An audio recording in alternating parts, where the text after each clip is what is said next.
Hello guys and welcome back to my channel जिसका नाम है English lessons with moon.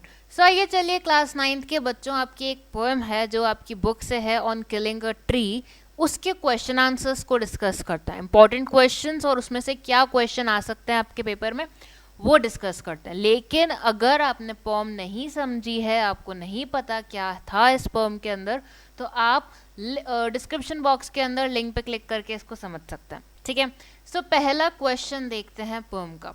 How does a tree grow up? जो एक tree होती है वो किस तरीके से बड़ी होती है। ठीक है, तो पोएम के अंदर ही अपन ने पढ़ा था कि जो एक ट्री होती है वो 1000 of year of sunlight, water, earth से रिसोर्सेज लेके बड़ी होती है। Clear?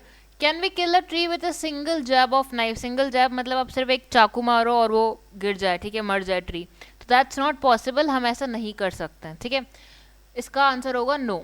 Next question, what should we do to kill a tree permanently? ठीक है, हमें क्या करना पड़ेगा अगर हमें एक ट्री को परमानेंटली किल करना है। ठीक है, पहली चीज़ तो हमें ट्री को किल परमानेंटली नहीं करना है, आप लोग को भी नहीं करना चाहिए, लेकिन ये चैप्टर इसी चीज़ पे है कि ऑन किलिंग अ ट्री। तो परमानेंटली ट्री को किल करने के लिए हमारे जो पोएट हैं वो ये बताते हैं कि आपको उसको रूट, जो उसकी स्ट्रेंथ है, ठीक है, जो पूरी अगर आप उसकी स्ट्रेंथ को एक्सपोज कर दोगे, दैट इज अगर आप उसकी रूट्स को एक्सपोज कर दोगे, बाहर निकाल दोगे अर्थ से, जो इतने साल अर्थ में थी, तो वो परमानेंटली किल हो जाएगी। Clear? Next question, where does the strength of a tree lie? तो अभी अभी अपन ने देख लिया कि ट्री की जो स्ट्रेंथ है, जो ताकत है, वो कहाँ लाया करती है, वो उसकी रूट्स में लाया करती है। What finally kills a tree? Finally last में क्या चीज़ है जो ट्री को ख़त्म कर देती है? फाइनली किल्स अ ट्री, तो जब हम उसको पूरी तरीके से अपरूटेड कर देंगे, ज़मीन से बाहर निकाल देंगे उसकी रूट्स के समेत, ठीक है, तो हम फाइनली एक ट्री को किल कर देंगे। Is it easy to kill a tree? No.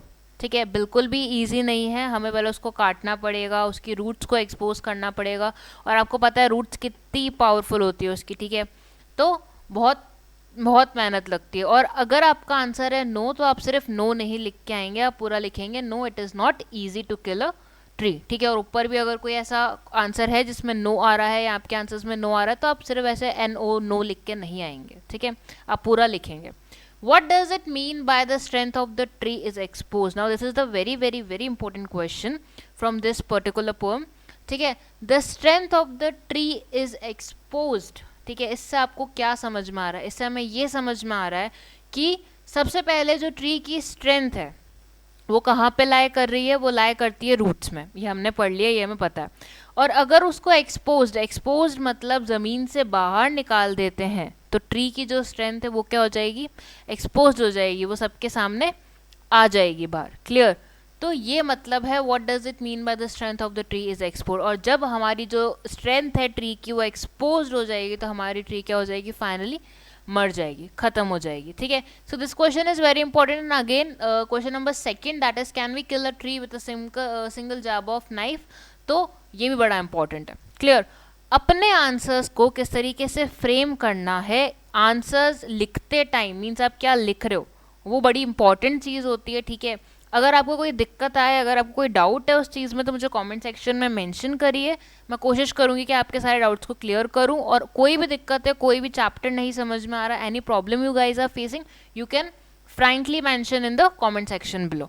So guys, सिर्फ छोटी सी पोएम है ये आपकी, इसलिए इसके बहुत क्वेश्चंस बिल्कुल लेंदी नहीं थे। ठीक है, शॉर्ट क्वेश्चंस थे, एक्सट्रैक्ट वाले में से भी आ सकते हैं। आपको पता होना चाहिए कि कैसे मारा गया है ट्री को इस पोएम के अंदर, कैसे बताया गया है हमारे पोएट ने। ठीक है, उन्होंने बहुत अच्छे से बताया गया है कि चोकिंग होती है, स्क्रंचिंग होती है, वो जो 4 वर्ड्स थे लास्ट पैरा के अंदर, that is very important again. ठीक है, तो अगर आपने किसी पोएम और चैप्टर का एक्सप्लेनेशन नहीं देखा है, तो डिस्क्रिप्शन बॉक्स में मिल जाएगा आपको। पहले चैप्टर और पोएम समझो, फिर क्वेश्चन आंसर्स देखो, और try to attempt these questions by yourselves. Clear? Thank you so much for watching this video. Please do like, subscribe and share my channel. Thank you so much.